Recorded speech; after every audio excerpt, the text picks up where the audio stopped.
Дагы бир нерсе, мынакей ушул идеология, мамлекеттик идеология дейбиз. Бирок мамлекеттик идеология бул тез байып. Ошондо байыганда дагы жемкорлук менен тез жулуп алуу байыбы дагы идеология жүрүп кетти окшойт да. Башкача айтканда, жогору жактан ошол тез байыбы ылдый жакка түштү окшойт. Балдарыбызга эчтеке бере албай калгандай көрүп атабыз. Мисалы, балаңды бир жака жибергенде, ошол ашып калган ыздачысын кайрап келгенге үйрөтүш керек. Кайтарым акчасын. Кайтарым акчасын.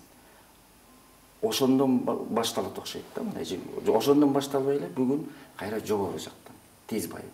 Сиз кандай ойлойсуз жана жемкорлук маселеси боюнча? Жемкорлук бул мен жанакы айткан руханий жардылык дегендин өзөгү ушунда турат.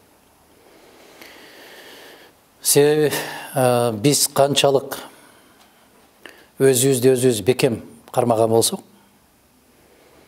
биз таза болсок, мен Америка жок, бул логикасы ошондой.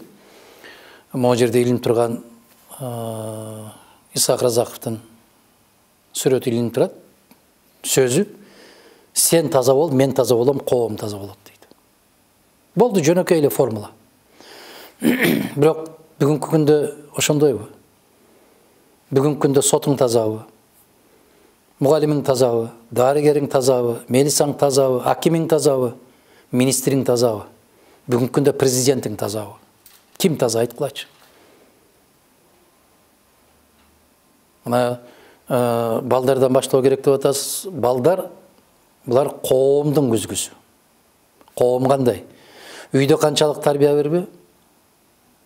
Сыртка чыкканда сырт бүгүнкү күндө жеңип баратат. Себеп теледен көрсөтүлгөн кинолор, көрсөтүлгөн концерт, эгер муну концерт деп атасак, клиптер. Кыргыздын азыркы ырларында жаштардын клибин карасаң эле ушу тапанча көтөрүп алып биринин артынан бири кууп жүрмөй. Бирин бири жакшы көрүп калды дагы, анан жолдон баратканда машина кагып кетти. Акыркы жүрөгүнүн 3 согуусунда туруп калды дагы, көзүнөн жаш чыкты, анысы каза болду. Бул не деген жапайычылык? Бул көркөм өнөр кайда кетти? Ыйыктык кайда кетти? Сахнанын ыйыктыгы кайда бүгүн? Азыр сахнада дагы белден ылдый карай айтсаң, каткырып, күлүп, кол чаап, ал жерде кайнатасы да отурат, келини да отурат, кайненеси да отурат, күйөө баласы да отурат. Баары сан чаап, каткырып. Менимче бул шайтандардын уюгу. Мына ушундай концерттерге да барып көрүшөт ушундайларды. Кантип көрсө болот, кантип. Же болбосо ошол бирөө ырдап аткан болсо, артында бийлеп турган кыздарыбызды карап койгула. Кийген кийимдерин карап койгула. Анан идеология деселе бирөө жазып бериш керек. Идеология ар бир инсандын жүрөгүндө болот.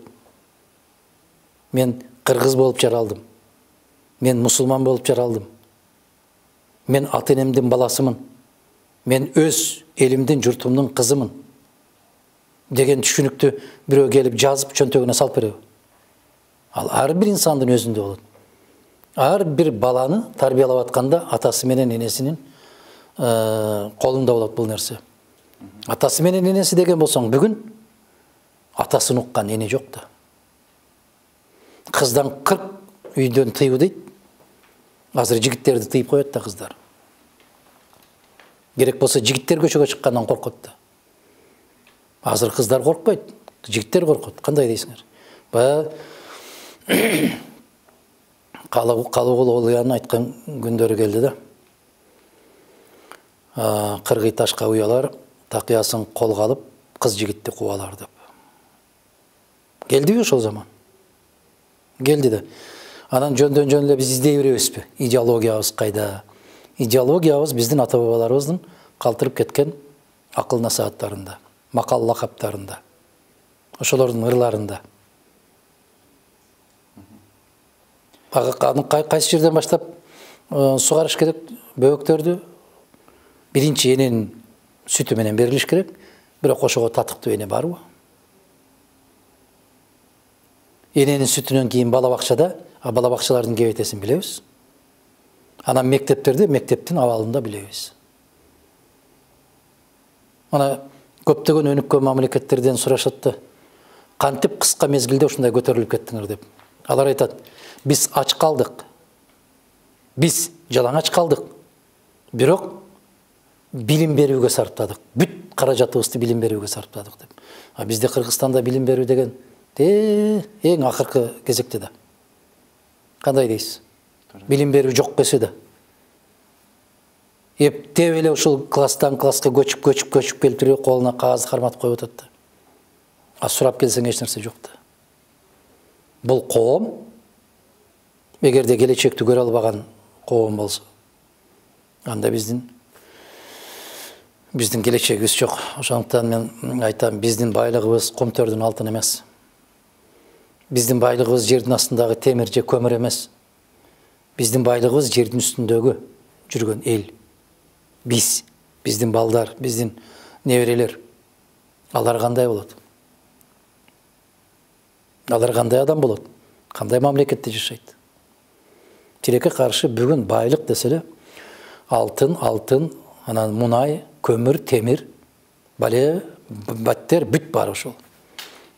Ошондуктан жана сиздин берген сурооңузга элетте көп жүрөсүз, эмне айырмачылык бар дегенде, башта элетте эң кадыр барктуу адамдар мугалимдер болчу. Бүгүнкү күндө элетте эң кадыр барктуу кишилер базарда эки күркөсү бар. Базарда жумуш иштегендер. Же болбосо бир кичинекей дүкөн ачып алып, ошол айылдын жарымын карыз кылып койгондор. Насияга алат да, акча жок да.